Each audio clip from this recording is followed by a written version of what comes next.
քանի որ հարցեր տալու հնարավորություն չունեի, այս առիթը օգտագործեմ, մի քանի կարևոր հարցեր կա,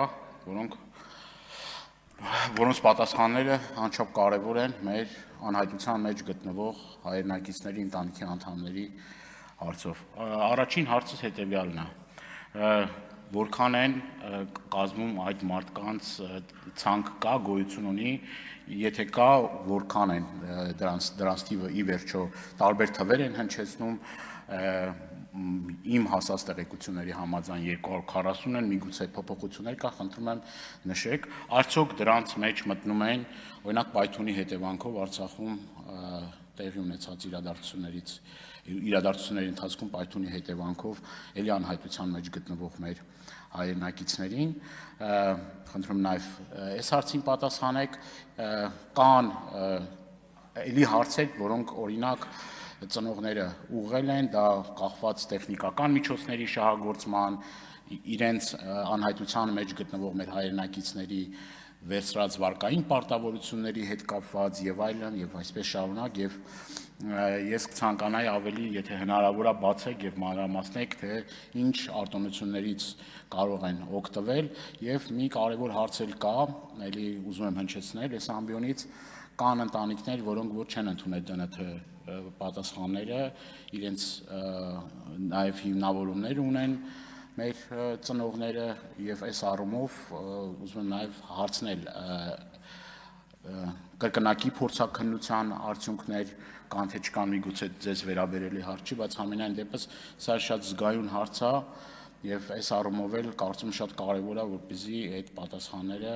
լինեն համոզիչ, որպեսզի մեր հայրենակիցները լրացուցիչ այսպես ասած ցավ չպատճառեն այդ պատասխանները, որովհետև շատ դեպքերում բավականին այդ պատասխանները բավականին հեռու են իրականությունից, նաև որտեղորից ծնողների խոսքն եմ ուզում հնչեցնել այստեղ, շնորհակալ։ Նախարար գործընկերս բարձրացրեց այդ հարցը, բայց ես նույնպես կցանկանայի շեշտել, խոսքը վերաբերվում է Ադրբեջանի կողմից Արցախի հանրապետության դեմ սանձազերծած ագրեսիայի հետևանքով եւ պատերազմական պայմաններում Իվանյանում գտնվող վառելքաքսուկային նյութերի պահեստի զոհերի հարցին։ Կան անհետ զոհեր, մարդկանք, ովքեր մասունքները դեռևս չեն հայտնաբերվել, եւ կան մարդիկ, ովքեր մասունքները նույնականացվել են, հայտնաբերվել են, բայց այդ ընտանիքները նախարար, եթե դժվար չի ձեր ուշադրությունից մի քանի րոպե հատկացրեք ինձ էլի։ Եվ եթե կարելի է այդ հարցին կարողանանք անդրադառնալ, որովհետև զոհերը 230 հոգի, զինվորական եւ քաղաքացիական,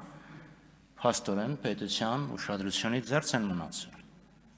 Կա վերաքննիչ դատարանի որոշում, որ հստակ նշում է, որ զոհերը պատերազմական պայմանների հետևանք են, չլիներ պատերազմը մարդիկ չէին զոհվի, բայց մարդիկ ոչ փոխհատուցում են ստացել,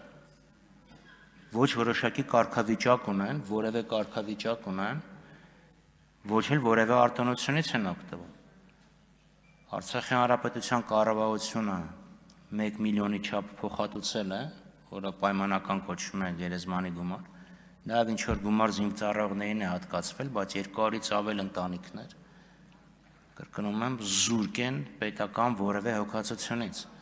Եվ եթե դժվար չի, կխնդրեի ձեր եզրափակիչ ելույթում անդրադառնալ կոնկրետ այդ կատեգորիայի վերաբերյալ կառավարությունը ինչ քայլեր է մտադիր իրականացնել։ Շնորհակալություն։ Շնորհակալություն, ես շատ ուշադիր լսում եի, ուղղակի վիճակագրական տվյալներն էի փորձում գտնել, որպեսզի կարողանամ պատասխանել ձեր հարցերին։ Անհայտ կորած ըստ պաշտոնական տվյալների 195 անձ ունենք, որոնցից 170 փորձաքննություններ, կրկին եթե չեմ սխալվում, իրականացվել են, ընդ որում հատուկ փորձագիտական գիտելիքներով ոչտված անձանց կողմից եւ հատուկ միջոցներով, այսինքն փորձագետները ամեն դեպքում վստահեցնում են, որ նույնականացումը ճիշտ է իրականացվել։ Ինչ վերաբերում է նրան, որ պետությունը աջակցություն չի ցուցաբերում, դա այդ պնդմանը բացարձակ չի համապատասխանում իրականությանը, որովհետև անհայտ կորածների ընտանիքները ամեն ամիս կառավարությունից ստանում են պետական աջակցություն, ընդ որում այդ աջակցությունը կրում է եւ ֆինանսական, եւ սոցիալական նշանակություն, եւ աջակցության ձևերին կարող եք ծանոթանալ համապատասխան կառավարության որոշումը ուսումնասիրելով, խոսքը դեկտեմբերի 10-ի 2020 թվականի դեկտեմբերի 10-ի համար 2001 L որոշման մասին է։ Խնդրում եմ ծանոթացեք այդ որոշմանը, որտեղ մանրամասն նկարագրված է այն ֆինանսական եւ սոցիալական աջակցությունը,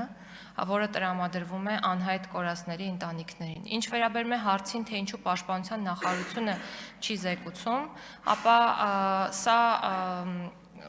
իմ նախարար նշանակվելուց հետո որպես ժառանգություն է անցել ինձ, արդեն իսկ աշխատանքները սկսված էին Արդարադատության նախարարության կողմից նախագծի մշակման։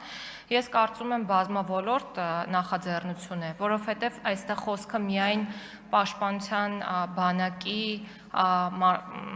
անդամների մասին չէ, նաև խաղաղ բնակչության մասին է, նրանց տրվող եւ նրանց ընտանիքներին տրվող սոցիալական երաշխիքների մասին է, այսինքն օրենքի շրջանակը բավականին լայն է եւ այն իրավասու մարմինը, որը պետք է ստանձնի գործողությունների հետախուզման, այդ ռեգիստրի վարման եւ այլ